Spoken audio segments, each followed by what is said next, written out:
वहाँ पर एक प्रोटोकॉल है, वहाँ एक चेक पोस्ट है, बैरियर्स हैं, वहाँ पर आप बीड़ी सिगरेट तंबाकू जूते चप्पल लेदर लेके बैल लेके नहीं जा सकते हैं। लेकिन हमारे इस जैन तीर्थ पर आप जो चाहे ले जाइए, बाइक्स चलने लगी हैं, वहाँ पर अश्लील डांस होने लगे हैं। ये सब क्या है? हमारे जैन मुनि हिंसा नहीं कर सकते हैं। हम लोग जैन भी संकल्पित हिंसा के तो हैं बंधे हुए, लेकिन विरोधी हिंसा एक हमारे यहाँ शब्द है, सिद्धांत है। हमारे जिन भीम जैन आयतन जैन धर्म पर जरासी विपत्ति आने पर प्रत्येक जैनी को तनबल तलवार वर्ष से तैयार रहना चाहिए। एक जैन व्यक्ति ने अपना सारी राशि देने के साथ उस रणभूमि में जाकर तलवार भी उठाई। ऐसा भामाशाह। झारखंड सरकार ने से हमारी बहुत सालों से मांग रही है कि हमारे उस पर्वतराज को, श्री सम्मेत शिखर को पवित्र जैन तीर्थस्थल घोषित करें। हमारा विषय तो वो है, क्योंकि वहाँ पर अवैध रूप से पेड़ों का कटान किया जा रहा है, अवैध रूप से पत्थरों का खनन किया जा रहा है, महुआ के लिए आग लगाई जाती है, कोई सुरक्षा व्यवस्था नहीं है, चेक पोस्ट बैरियर नहीं है, पुलिस पर्सनल पंजीकरण नहीं होता, कैमरे नहीं है, कुछ भी व्यवस्था नहीं है। वहाँ पर लोग जाते हैं, अश्लील डांस करते हैं। तो उस दृष्टि से हम चाहेंगे कि हमारे उस पर्वतराज को पवित्र जैन तीर्थस्थल घोषित करें। दूसरा हमारी बहुत महत्वपूर्ण मांग है, देखिए गजट नोटिफिकेशन है जो 2018 में तत्कालीन झारखंड सरकार द्वारा केंद्रीय वन मंत्रालय को रिकमेंड किया गया था इको सेंसिटिव जोन में लेने के लिए। और सबसे बड़ी आपत्ति है कि केंद्रीय वन मंत्रालय ने इस गजट नोटिफिकेशन को इनिशियल निकाला, लेकिन अखबारों में पब्लिसाइज नहीं किया, जिससे हमारे जैन समाज के किसी भी व्यक्ति को नहीं पता चल पाया। मात्र 16 स्टोन कशर्स या सामान्य लोग, जैन लोगों की रिकमेंडेशन पर आपने गजट जारी कर दिया। इको सेंसिटिव जोन में गैर धार्मिक गतिविधियों, मुर्गी पालन, मछली पालन, सड़कों का चौड़ीकरण, कुटीर उद्योग लगाना, लेकिन पब्लिक जो मुख्य मुद्दा उनका है वो इको टूरिज़्म, जिससे हमारे वहाँ के स्थानीय जो आदिवासी भाई हैं उसको भी कोई फ़ायदा नहीं है, क्योंकि इंटरनेशनल कंपनीज आएंगी इको टूरिज़्म में, उनको कोई फ़ायदा नहीं होना, सड़कों का चौड़ीकरण होगा, गाड़ियाँ चलेंगी। तो इसके अलावा जो हमारी मुख्य आपत्ति है वो है कि पारसनाथ वन्यजीव अभयारण्य का एक भाग जैनों का तीर्थ माना जाता है। इसके अंदर एक भाग लिखने से जो 49.33 किलोमीटर का जो पर्वतराज है उसकी जो स्वतंत्र पहचान है हमारी, उसमें एक भाग लिखकर आपने नष्ट कर दिया। माना जाता है लिखा आपने, इसके अंदर सम्मेत शिखर नहीं है, कंसिडर्ड क्या होता है। तो हमने कोई हमारी कोई नई मांग नहीं है या कोई अलग से हम मांग कर रहे हैं, ये तो जो गलतियां हैं उसको ठीक करने के लिए हमने निवेदन किया। और हमें ये 17 मार्च 2022 को पता चला। हम 6 अप्रैल को माननीय भूपेंद्र यादव जी से मिले, केंद्रीय वन मंत्री जी से। 8 महीनों से चिट्ठियाँ इधर होती रही, कोई कार्रवाई नहीं हुई। 11 दिसंबर को ऐतिहासिक रामलीला मैदान से हमारे आंदोलन की शुरुआत हुई, अहिंसक आंदोलन की। और हम वो लोग हैं, सड़कों पर आए हैं वो लोग जो देश को जीडीपी बढ़ाने में सहयोग करते हैं, टैक्स देने में सहयोग करते हैं, लेकिन कभी अपनी मांग कुछ। आप देश के सबसे बड़े टैक्स पेयर हैं, लेकिन उसके बाद भी आपकी सुनवाई नहीं होती है संसद भवनों में, लोकसभा में। क्या कहेंगे? लोकसभा और राज्यसभा दोनों में हमारे अजैन जो हमारे भाई बंधु हमारे सांसद साहब हैं उन्होंने 6-7 बार उठा चुके हैं। और हमारे इंदौर के सांसद माननीय शंकर लालवानी जी ने भी इस विषय को उठाया और हमें मिनिस्ट्री ऑफ फॉरेस्ट में भी मिलवाया। लेकिन मुझे नहीं समझ में आ रहा है कि ऐसे क्या कारण है, क्यों बॉल एक दूसरे के ऊपर फेंकी जा रही है। 8 महीने बाद 20 दिसंबर और 23 दिसंबर को केंद्रीय वन मंत्रालय ने झारखंड सरकार को चिट्ठी लिखी, जबकि दोनों गजट केंद्रीय वन मंत्रालय ने जारी किए हैं। तो यह हमें स्वीकार नहीं है। यह हमारा अनशन 26 दिसंबर से चला है और जब तक हमारी मांग पूरी नहीं होगी हम लोग अनशन नहीं तोड़ेंगे। क्या कोई सरकार में हिम्मत है जो वैष्णो देवी, बनारस जैसे तीर्थ स्थानों को भी पर्यटन स्थल घोषित करने की?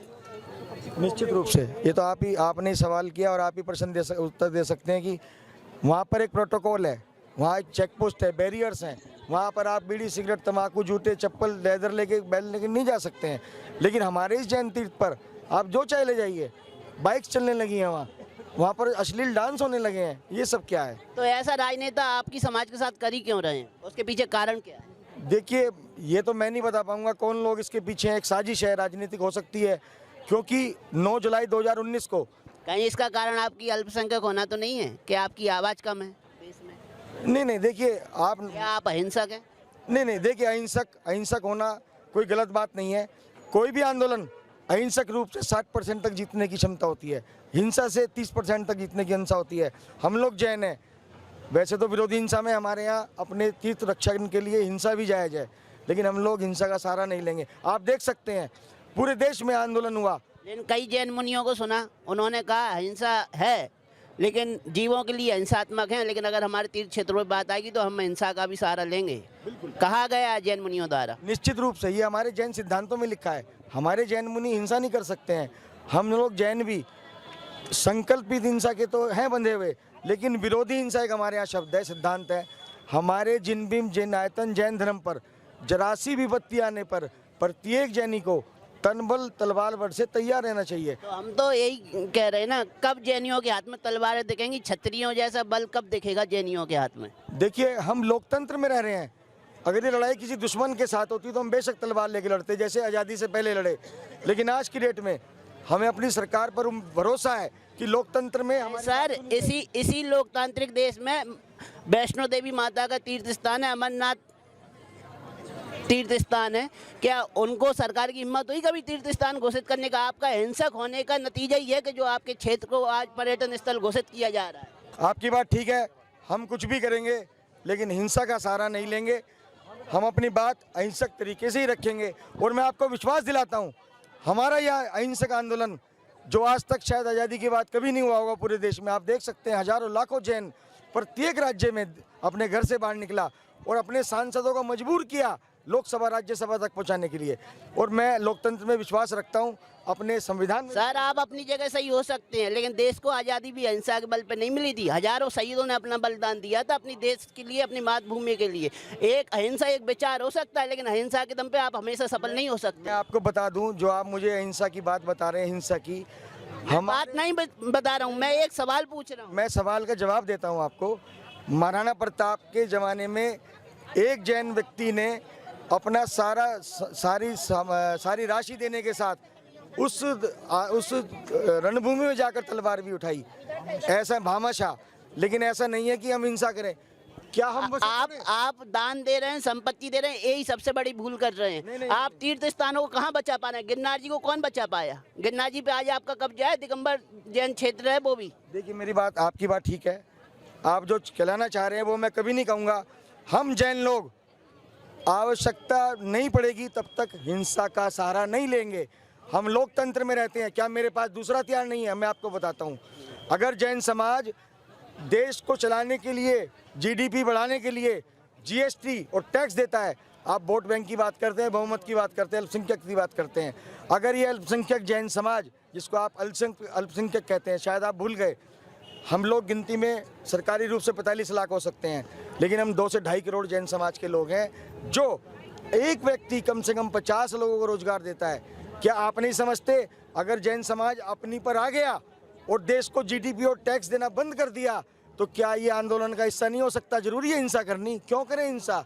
अरे क्या बसें जलाकर तोड़कर हम अपने सरकार से लड़ाई करेंगे? नहीं, कभी नहीं करेंगे। किससे लड़ना? किसके लिए तलवार उठाएं? अपने सरकार पे तलवार उठाएं? ना ना ना ना ना ना, कभी नहीं। हम करेंगे। आप देखना, हमारे आंदोलन की इंतहा देखना। आपके हाथ में क्या है, आप पावर क्या है, और हम जैन समाज क्या कर सकते हैं।